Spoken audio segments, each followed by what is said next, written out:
Senhoras e senhores, boa noite.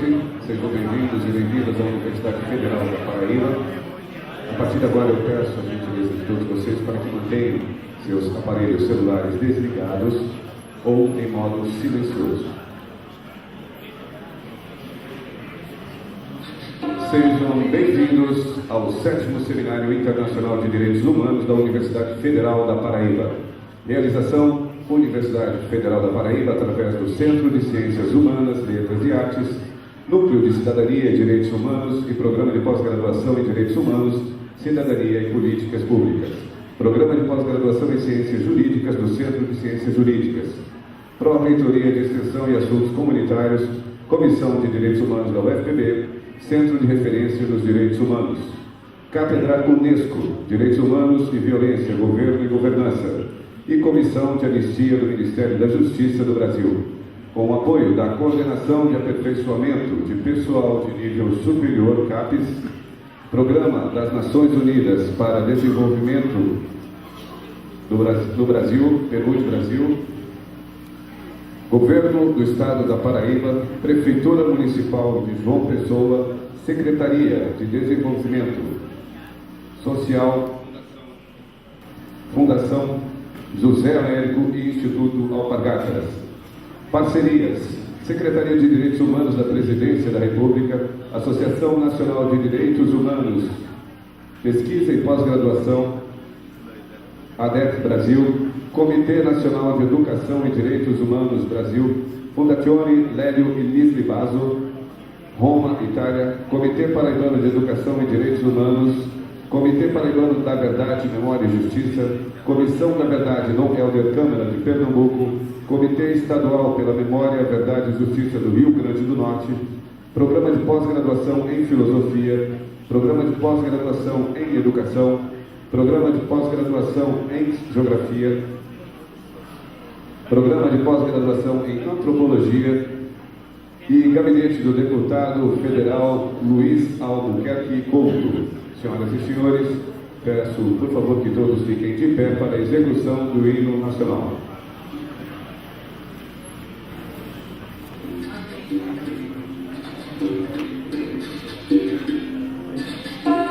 Virando e virando as margens da cidade, de um povo herói que um brado retumbante, e o sol da liberdade, raios fugidos, brilho no céu da pátria nesse instante. Se o primeiro voltar,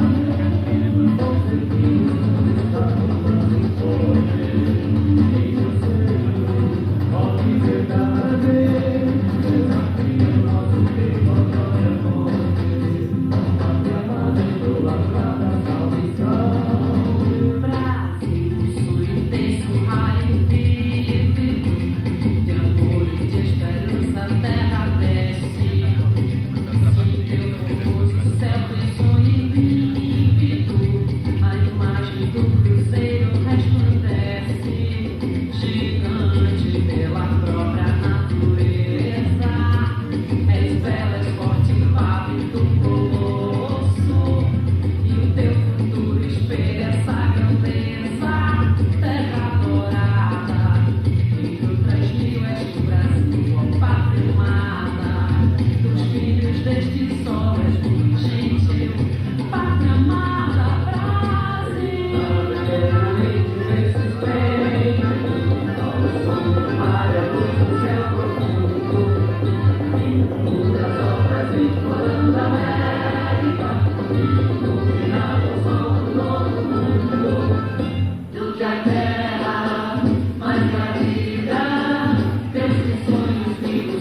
pouco ao protocolo oficial, mas representa a diversidade brasileira. Eu gostaria de, nesse momento, convidar para a apresentação cultural, antes da composição da mesa, o Coro de Câmara Vila Lobos, da Universidade Federal da Paraíba, que terá a regência do maestro Carlos Anísio.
Participando desse evento. Essa primeira música era do repertório do Luiz Gonzaga. A gente não pode deixar, neste ano, de cantar alguma coisa do Luiz Gonzaga quando tiver oportunidade. É o ícone da cultura nordestina maior. A segunda música que eu vou cantar tem um pouco a ver com esse evento. Fala de memória, fala de direitos. É uma música de dois gênios da cultura argentina, Astor Piazzolla e Jorge Luis Borges. Então, Jorge Luiz Borges escreveu uma série de milongas que depois algumas foram musicadas por Astor Piazzolla. E essa milonga específica, milonga é um gênero argentino tão forte quanto tango, talvez, mais crioulo, mais da terra mesmo. O tango é uma coisa mais europeia, assim, frustrou. Mas essa milonga chama Milonga para Jacinto Chiclana. Jacinto Chiclana é um personagem, bem direito que é. Essa milonga se conta a história de que alguém chega num povoado, num lugar qualquer, e fica sabendo de um crime que aconteceu, que estava meio esquecido, meio obscuro. E era uma pessoa benquista na cidade. Mais ou menos como se trabalha aqui, né? Para que os crimes não explicados, que eles não caiam no esquecimento. A gente fala de uma memória, de uma coisa muito boa, mas que de repente se perdeu por conta de um crime. Então milonga para Jacinto Chiclana.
Minha ciranda não é minha só, é de todos nós, é de todos nós.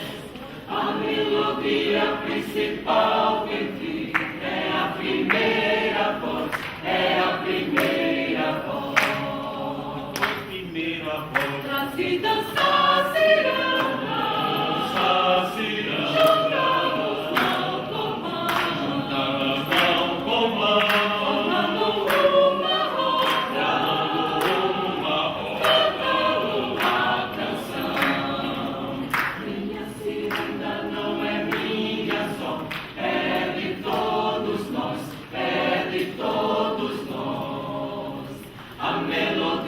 Principal quem tem é a primeira voz, é a primeira voz. A noite está tão clara, até parece dia, vou acabar dançando, em outra freguesia. Minha ciranda não é minha só, é de todos nós, é de todos nós. A melodia principal quem tem é a primeira voz, é a primeira voz. A primeira voz já é de madrugada, o sol já vem raiando, de tão feliz que estava, vou terminar chorando. Minha ciranda não é minha só, é de todos nós, é de todos nós. A melodia principal que é a primeira voz, é a primeira voz. Minha ciranda não é minha só, é de todos nós, é de todos nós. A melodia principal que é a primeira voz, é a primeira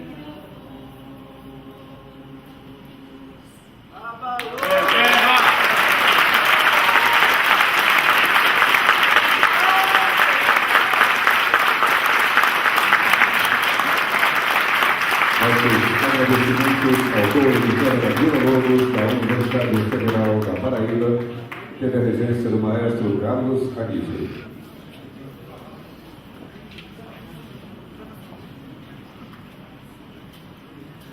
Dando sequência à abertura oficial do 7º Seminário Internacional de Direitos Humanos da Universidade Federal da Paraíba, para compor a mesa de abertura, professor Giuseppe Tosi, do Núcleo de Cidadania e Direitos Humanos da UFPB, coordenador-geral do 7º Seminário Internacional de Direitos Humanos da UFPB.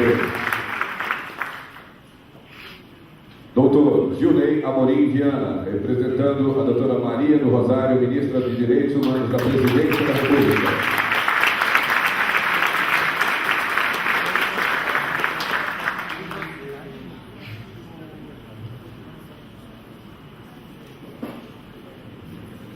Doutora Sueli Galato, vice-presidente da Comissão de Anistia do Ministério da Justiça Brasil.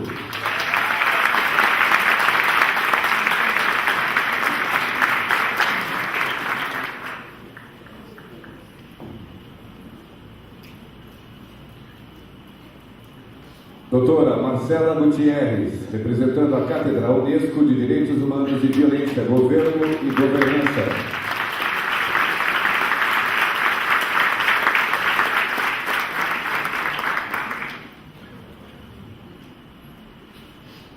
Representando a magnífica reitora da UFPB, doutora Margarete de Fátima Formiga Melo Diniz, professora Marília Vilhena, diretora em exercício do CCJ.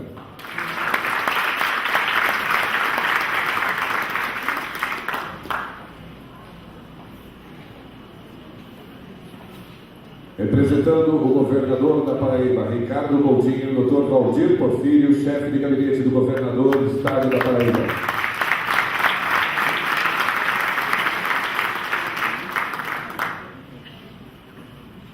Representando o prefeito de João Pessoa, doutor Luciano Agra, doutor Vandalberto Carvalho, procurador-geral do município.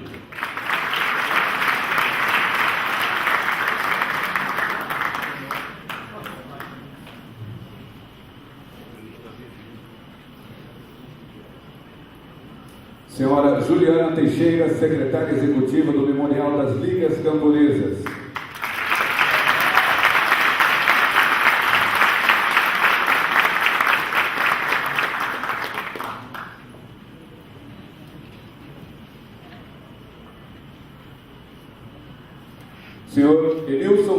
prêmio do Comitê Paraibano da Verdade, Memória e Justiça.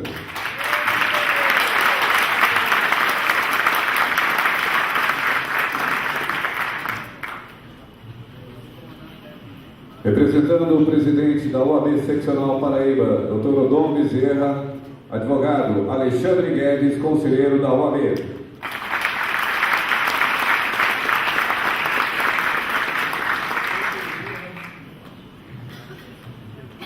Professor Ariosvaldo Diniz, diretor do CCHLA.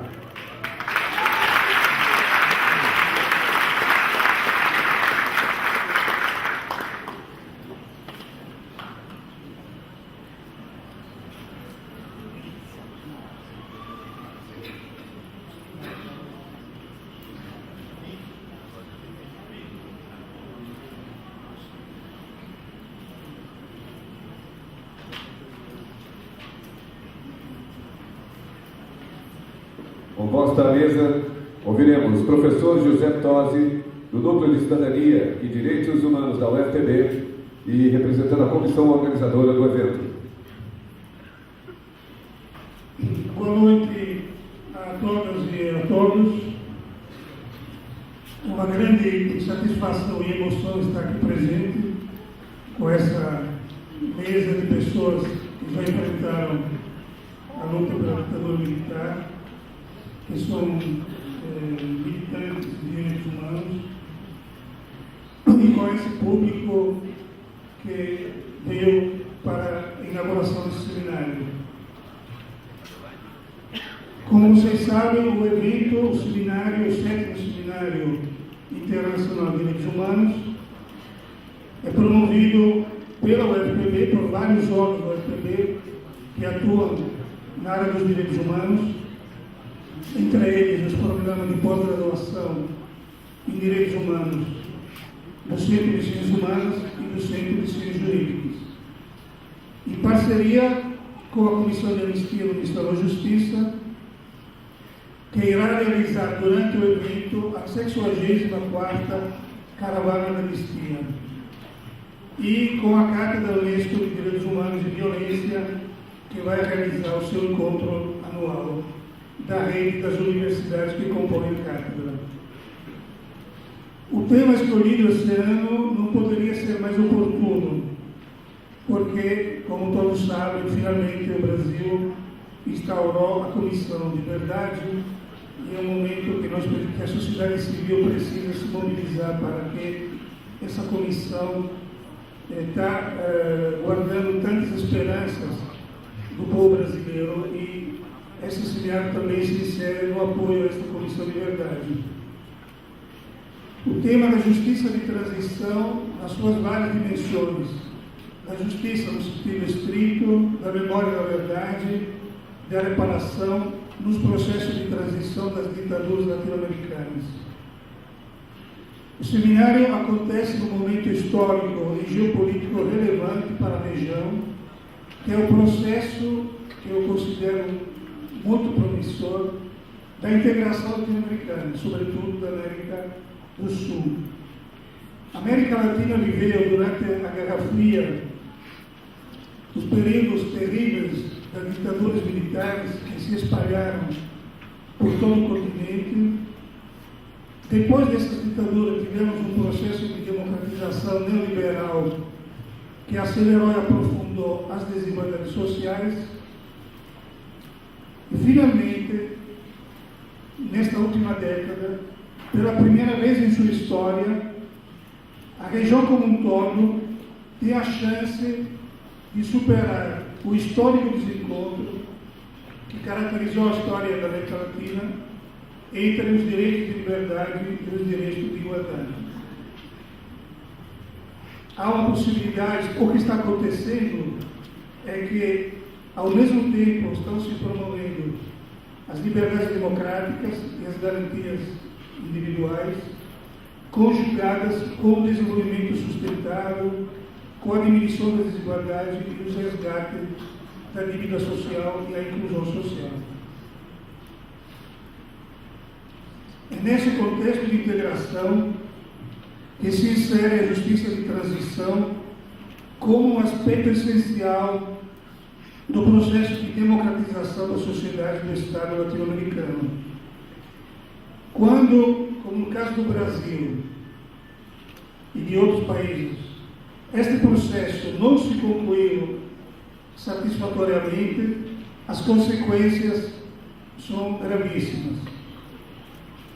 Eu acho que a herança maldita da ditadura, que pesa mais sobre o Brasil e a América Latina hoje, é a violência e a insegurança pública que perpassa a nossa sociedade. O Brasil, um dos poucos países que passaram de regimes ditatoriais para regimes democráticos na América Latina e no mundo, que não promoveu a verdadeira justiça de transição. Uma vez mais, a transição foi pactuada pelo alto e as consequências são mais evidentes no sistema de segurança pública, onde prevalece uma mentalidade ainda fortemente militarizada, que prefere a repressão e a truculência, a prevenção e a inteligência no enfrentamento do crime. Os resultados desastrosos dessa política estão sob os olhos de todos. Por isso a importância desse seminário, de estarmos aqui reunidos, sociedade civil e Estado, não para fazer revisionismo histórico, menos ainda revanchismo, mas para denunciar as atrocidades do passado, um passado nem muito longínquo, e evitar que se repita. Nunca mais é o nosso lema. Me permita ressaltar nesse contexto o excelente trabalho que o Brasil, o governo brasileiro está realizando através da Comissão de Anistia do Ministério da Justiça, presidida pelo Dr. Paulo Abrão, e aqui representada pela doutora e amiga Sueli Belato, companheiras de lutas no Brejo Paraibano, junto com outras pessoas aqui presentes, durante a década de 80, na época de Dom Marcelo Carvalheira, de Dom José Maria Pires, da irmã Valéria Rezende, personalidades que, aliás, serão homenageadas durante esse evento. Estou muito comovido pela presença da Sueli aqui. Amanhã teremos a oportunidade de apreciar o trabalho da Comissão de Anistia. Basta pensar que esta é a 64ª caravana, que já foram analisados mais de 70 mil processos, e que não se trata somente de processos de reparação financeira das vítimas das torturas e das atrocidades, que alguns deles estão aqui presentes, inclusive o ministro Mário Miranda, que nos prestigia aqui neste evento. Mas também, sobretudo, de um reconhecimento ético-político do Estado brasileiro, que assume publicamente as suas culpas e responsabilidades. As trágicas experiências das ditaduras ensinaram para a esquerda latino-americana que os direitos e as garantias fundamentais não são burguesas, mas pertencem a toda a humanidade. A democracia, ou a democratização, como dizia o saudoso Nelson Coutinho, que faleceu há pouco tempo, é um valor universal, retomando a famosa afirmação de Enrico Berlinguer. Recordar coletivamente esta memória, elaborar coletivamente o luto, junto com os familiares das vítimas, reparar as ofensas à vida e à dignidade humanas, restaurar a verdade e a memória, educar por nunca mais, são exercícios necessários para a consolidação de uma sociedade mais justa e democrática.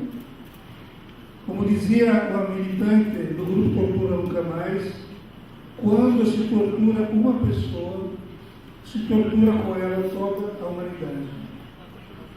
E nós todos sabemos, infelizmente, que neste momento, nas delegacias, nas prisões, nos aparelhos repressivos do Estado, alguém está sendo torturado, submetido a tratamentos cruéis e humanos. É preciso parar com esta barbárie, com este ciclo de violência, crescimento absurdo da violência incontrolada pode jogar a perder tudo que conquistamos até hoje. A população jovem, pobre e negra das periferias está sendo dizimada e o restante do cidadão vive sob constante ameaça aos direitos fundamentais. Essa é a grande esfinge que a sociedade brasileira tem que decifrar para não ser devorada. O Brasil precisa, com urgência, refazer o pacto social pela segurança pública e pela vida e, finalmente, virar a página e encerrar esse processo de transição incompleto e complicado. Queria terminar com alguns agradecimentos. Estão presentes aqui no auditório e chegarão amanhã cerca de 30 pessoas, professores universitários, militantes de toda a parte do Brasil, de outros países da América Latina, do Chile, da Argentina, do Uruguai, da Colômbia, do Peru e de alguns países da Europa, como a Itália, França e Espanha. Todos com amplas experiências teóricas e práticas sobre o tema, ou de vivência desse tema. Queria dar as boas-vindas a todos, especialmente aos convidados que vieram de fora do nosso estado, às vezes muito de longe, que enfrentaram a longa viagem. Sejam bem-vindos e aproveitem não só o clima natural, mas também o clima humano dos paraibanos e das paraibanas, que são um povo muito acolhedor. Queria agradecer o magnífico trabalho realizado pela Comissão de Anistia, através da Sueli e de Aline, que colocou toda a sua experiência e os recursos para a realização do evento. Queria agradecer os amigos dos colegas da Cátedra Unesco, em nome da Marcela Gutierrez, da Universidade Externa de Colômbia. Agradecer os representantes do Governo do Estado, da Prefeitura Municipal aqui presentes, os professores, alunos e funcionários da UFPB, especialmente do Núcleo de Cidadania e Direitos Humanos, em nome de Maria, da professora Nazaré Zenaide e de Eline Cavalcante. Queria agradecer a todos eles que trabalharam e vão trabalhar ainda dia e noite, sem medir esforço e dedicação para o bom êxito desse seminário. E, desde já, pedir desculpas por eventuais falhas que poderão acontecer. O seminário possui uma programação extremamente variada. Hoje tivemos os grupos de trabalho e a reunião da Cátedra Unesco. Estamos realizando as conferências, a conferência de abertura e encerramento, 6 mesas redondas. Será projetado em primeira sessão um filme, Repare Bem, que conta a trajetória de uma perseguida pela ditadura. Será exibido na peça de teatro do grupo paraibano Arfeli, muito apreciado e muito bem avaliada pela crítica e pelo público. E faremos atividades culturais de lançamento de livros sobre o tema. Esperamos que todos possam desfrutar de toda a programação, sobretudo os mais jovens que não viveram este período sombrio da história recente do Brasil. Estamos aqui hoje num campus universitário livre e autônomo, mas não podemos esquecer que uma geração atrás esta universidade foi invadida pelos militares, que professores e alunos foram demitidos, presos, exilados, perseguidos e mortos. E com eles também líderes camponeses, líderes operários de todo o Brasil. A eles devemos a nossa liberdade e a eles prestaremos uma homenagem durante o evento. Tortura, violência, ditaduras nunca mais. Viva a democracia e os direitos humanos. Obrigado.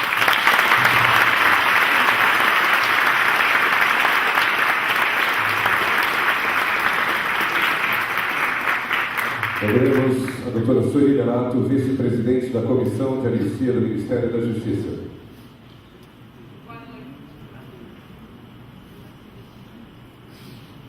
Boa noite a todos, boa noite a todas.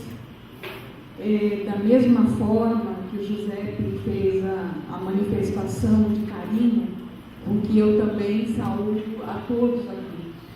É uma honra, mas é muita emoção voltar pela segunda vez nessa universidade para fazer uma atividade da Comissão de Anistia. E nesse estado, que é um estado que eu tenho no meu coração, uma experiência de vida curta, mas muito densa. E é com respeito que eu me refiro àqueles que nos antecederam. Então, tenho uma honra muito grande de saber que a Juliana é neta de Pedro Teixeira, saber que essa terra é a terra que brotou as novas Margaridas Maria Alves, é aqui nessa terra de Aquino, é a terra dos poetas, de Augusto dos Anjos, é essa terra que vibra no nosso país, que clama por justiça, e que eu tive a honra, junto de José e de outros companheiros, e Nilson também, de ter vivido aqui o primeiro dissídio da cana-de-açúcar em 84. Não faz muito tempo, mas é um tempo que nós queremos superar. Embora não faça tanto tempo, é o tempo que quando os canavieiros da Paraíba, seguindo a tradição já de Pernambuco, decidiram instalar o dissídio coletivo, nós vivemos experiências de trabalhadores que foram queimados no melado como repressão. E isso não faz tanto tempo. Isso, se esses fatos que nós temos gravados na nossa memória, é porque tem uma história de impunidade muito grande. Nós não fizemos justiça ao assassinato de Margarida Maria Alves, nós não sabemos as histórias e por isso são muito difíceis delas serem cicatrizadas. Eu amo o que eu conheço, eu perdoo aquele que eu posso perdoar. E aí a Patrícia vive uma experiência que eu também sigo um pouquinho a história dela lá em El Salvador, onde também um povo que foi massacrado numa ditadura, numa guerra muito longa e que se insurge em vários pontos daquele país. Eu lembro de um filho chamado Mário Zamora, que teve seu pai assassinado, que ele dizia: me pedem para perdoar, eu quero perdoar. A quem eu devo perdoar? Quem matou meu pai? Quem mandou matar meu pai? Como é que nós podemos refazer uma história e reconciliar essa história com o nosso país se nós não conhecemos os seus antecedentes? Não é à toa que esse luto está muito longo, porque foram muitos anos que nós não pudemos falar da nossa história. Eu costumo dizer que eu sei pouco da história, porque quando eu quis saber a história, me mandaram estudar o SPB, Educação Moral e Cívica. Foi um jeito de não conhecer a história. E hoje, quando a gente vê a juventude do nosso país, que eu não sei de onde brota, nos seus levantes populares, e diz: não dá mais, dói os olhos de um bairro chamado Geisel, dói os olhos chamado Castelo Branco, e eles têm a coragem de rebatizar esses pontos e dizer: não é possível que nós tenhamos uma cidade no país chamada Curionópolis, uma cidade chamada Medicilândia, e a gente não reage a isso.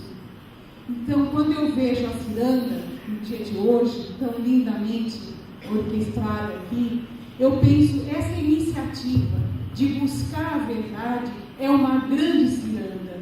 Porque se eu não contar o que aconteceu no Brasil, a Argentina não pode ser justa, o Chile não pode ser justo, o Paraguai não pode ser justo, e eu ainda corro o risco de esconder torturadores do Brasil, porque a gente não conhece a história. E os direitos humanos só podem ser completos quando eu sei que em Gaza, nesse momento, não tem uma criança sendo assassinada. Quando eu sei que num presídio brasileiro não tem alguém sendo torturado.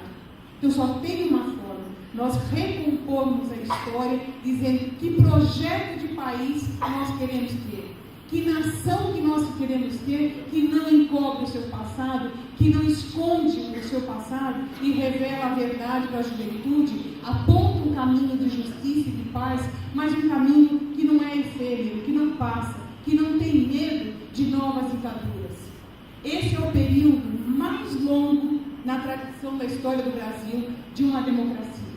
Nós nunca tivemos um período tão prolongado.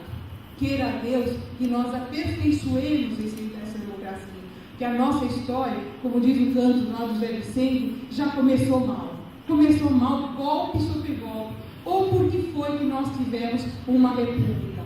Se não foi os desafetos da monarquia em protesto contra a libertação dos escravos, que se uniram a Marechal Deodoro e deram um golpe em Dom Pedro.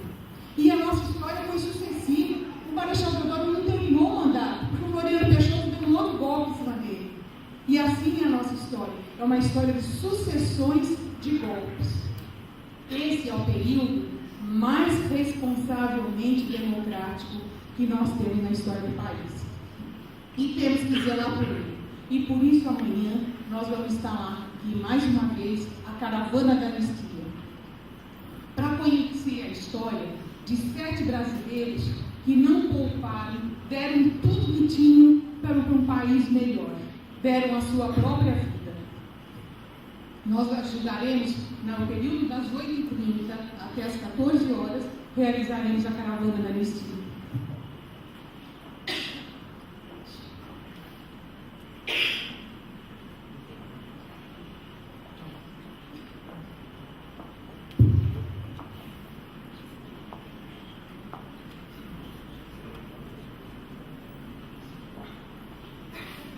José, acho que é emoção, né? Eu gosto de ir embora. José, que me ajuda a lembrar que não será aqui a caravana, mas será no auditório em São Justo. Então, para que eu tenha voz amanhã, eu vou ficando por aqui, agradecendo a todos vocês pelo esse momento.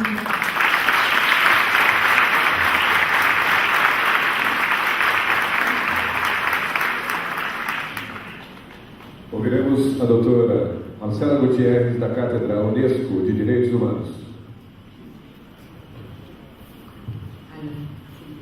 Bueno, buenas noches. Menos mal no tengo nada preparado, de una manera mucho más espontánea. Quiero agradecer la invitación de la universidad.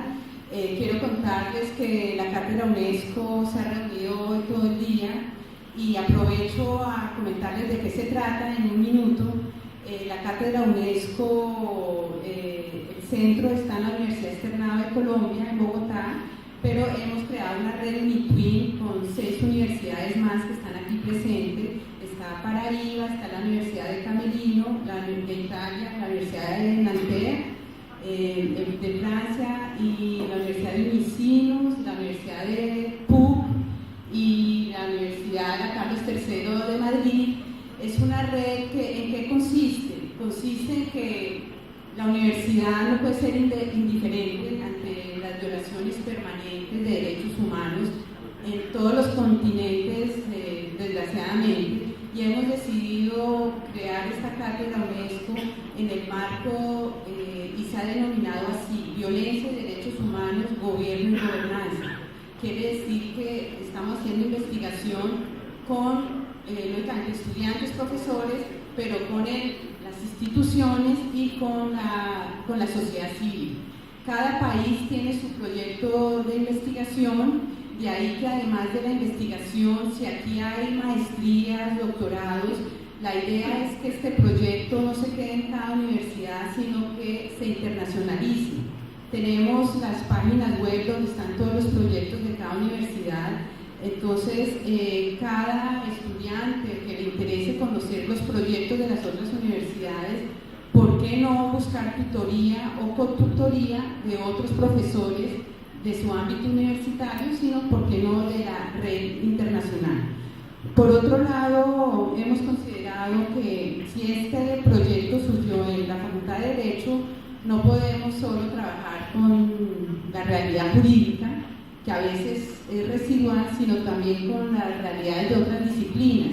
Entonces es un proyecto interdisciplinario que invita a hacer una reflexión mucho más integral de los derechos humanos, no solo de los derechos, digamos, de justicia, verdad, que son muy importantes, pero también de otros derechos como los derechos económicos, sociales y culturales. Estos productos de investigación, la idea es siempre entregarlos a los tomadores de decisión, que no se queden pues, solo en el ámbito universitario, sino también a los que hacen políticas públicas. Entonces creo que con esto es una invitación a consultar las páginas web y ojalá podamos crear esa red que ya existe con las 6 universidades, con los proyectos, con las facultades, pero ojalá los estudiantes pudiesen integrarse a la red internacional. Muchas gracias.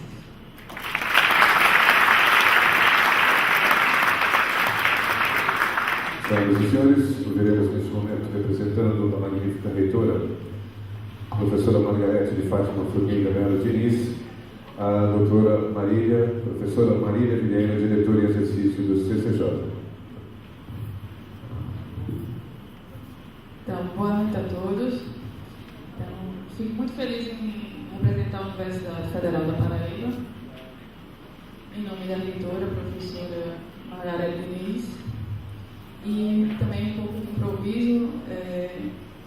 Eu queria ratificar a importância do compromisso da Universidade Federal da Paraíba com os direitos humanos, que ocorre juntamente com os cursos de pós-graduação, tanto do Centro de Ciências Sociais como o CCJ, aqui representado pelo nosso coordenador, professor Anov. E dizer que, felizmente, eu não participei do período da ditadura, mas vivo num país democrático graças às pessoas que deram suas vidas em busca do ideal, o ideal da verdade. E o mínimo que se pode dar hoje a essas pessoas e à família dessas pessoas é a sua memória histórica. Então, é muita satisfação que eu faço parte aqui desse 7º seminário na busca da história brasileira, não só brasileira, mas da América Latina, países da Itália e Espanha, que sofreram um momento de ditadura. Não querendo também me prolongar mais, porque nós temos ainda a fala da professora Patrícia, que será muito enriquecedora. Eu só quero agradecer a presença de todos e que continuem sempre fazendo seminário dessa ordem. Muito obrigada.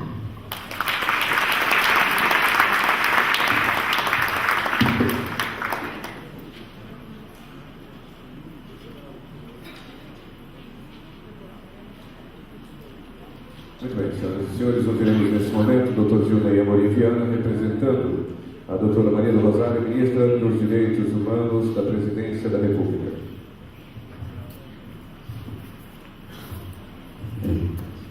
Licença, primeiro, boa noite a todos e a todas. Segundo, agradecimento aos promotores aqui do 7º Seminário Internacional de Direitos Humanos, e especialmente a Universidade Federal da Paraíba.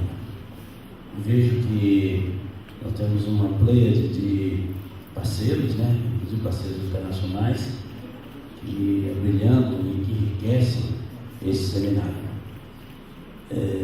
Em nome da ministra Maria do Rosário, da Secretaria de Direitos Humanos da Presidência da República, nós queremos saudar esse evento, que também apoiamos, e dizer algumas palavras sobre esse processo que nós estamos vivendo de tentar resgatar do esquecimento os crimes cometidos pela ditadura militar, tentar resgatar do esquecimento os lutadores e lutadoras que batalharam contra a ditadura militar e tentar, a partir das narrativas múltiplas, dos documentos, dos esforços, tanto da Comissão Nacional da Verdade, mas também,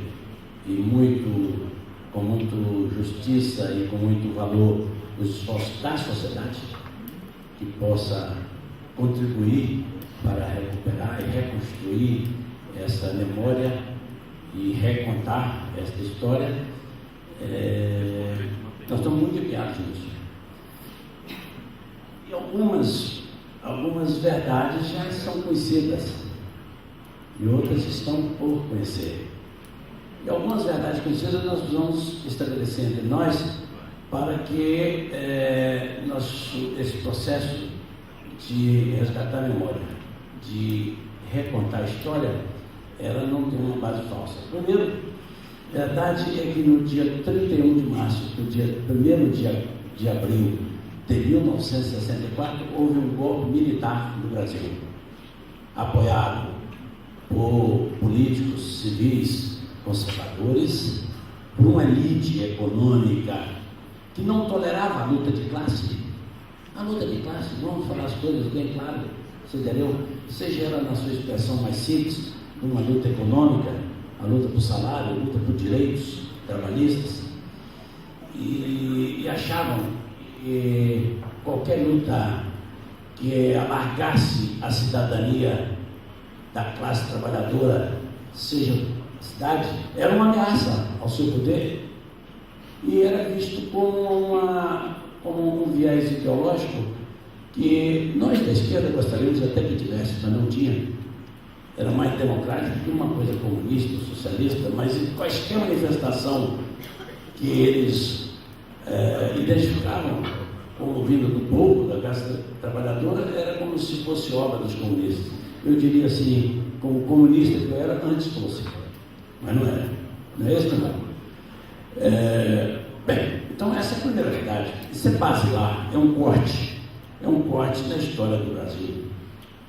E com isso, nós podemos dizer com muita clareza e muita convicção, a história contada de que foi uma revolução democrática para salvar o Brasil de uma ameaça comunista ou de outro golpe que o presidente eleito, legitimamente eleito pelo povo, o João Goulart, estaria arquitetando, é uma falsidade que não tem base empírica. Não obstante, naquele período histórico de 61 a 64, tivesse uma luta de classe, uma luta política muito acirrada.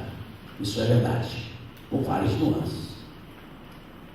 Mas a verdade verdadeira é que um governo legítimo, constitucionalmente apoiado, né, na Constituição de 46 e legitimado pelo voto popular, foi deposto pelas armas, com apoio de um segmento de opinião pública, como se diga, não de todo o povo. Segunda verdade, que já faz parte da nossa história, mas ela é basilar para que nós façamos esse processo de resgate de memória, de verdade e de justiça, não? É que nós vivemos durante 20 anos, 21 quase, uma ditadura militar, ou como queiram os mais modernistas, ditadura civil-militar, que se perpetuou, ou pelo menos durou aquele período, por força. A legitimidade é uma legitimidade falsa, que não era baseado nem no apoio, nem no voto, nem numa forma de aferição da sua transmissão ou delegação do poder. E esse regime, essa ditadura militar, exerceu o seu poder em várias ocasiões com uma virulência estúpida, brutal, cruel, você entendeu? Que deixou marcas até hoje na sociedade brasileira. Até hoje. E as marcas, agora mesmo a companheira aqui da Colômbia, ela falou assim, perguntou se a Secretaria de Direitos Humanos também trabalha com direitos dos aprisionados, dos cárceres de hoje. Eu falei que sim, e que era uma coisa terrível também. E falei assim, mas até hoje também nós temos sequelas da forma de como a repressão, ou melhor, a polícia civil e militar trata os mais pobres, você entendeu? Trata o povo, entendeu? E na forma de como a polícia militar se arvora em ser mais militar do que polícia, entendeu? E estabelece os seus modos operantes semelhantes aos que a Doicode lhes ensinou, quando naquela época a polícia militar era força auxiliar, era uma força delegada, comandada pelas Forças Armadas. Então, do que nós estamos falando então?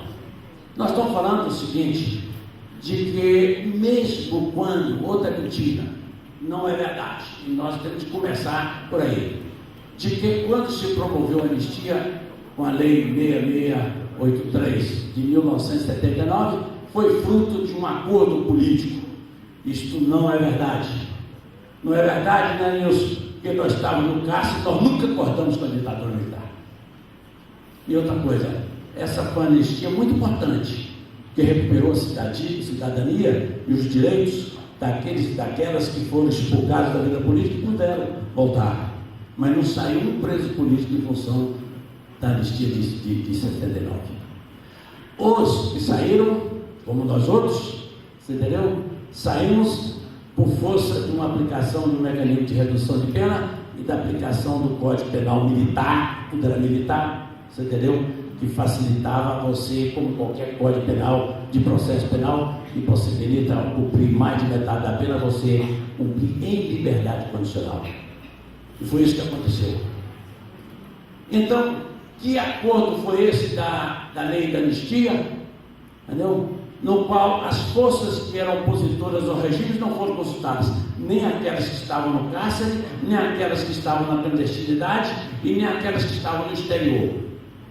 Entendeu? Exilados, banidos, seriam inclusive perseguidos, não foram consultados. Mesmo aqueles que eram da oposição institucional e que não eram da oposição armada ao regime militar.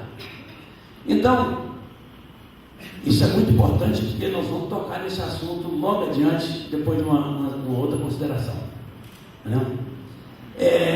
Não há que se falar, você entendeu? Em acordo sobre a transição, mesmo porque essa transição da anistia de 79 era a transição feita pela própria ditadura por dentro.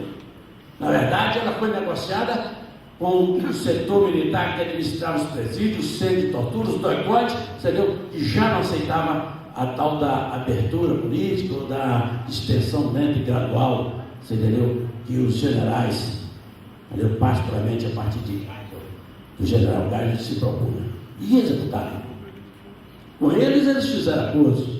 Com setores descontentes da classe dominante, particularmente banqueiros, inclusive até o Magalhães Pinto, o general Euler e outros que a história já registra, eles fizeram acordos. Mas que acordo mais amplo que legitimaria uma transição negociada que não fosse com aqueles que foram militarmente derrotados, politicamente massacrados, torturados, assassinados e resistiram até o fim?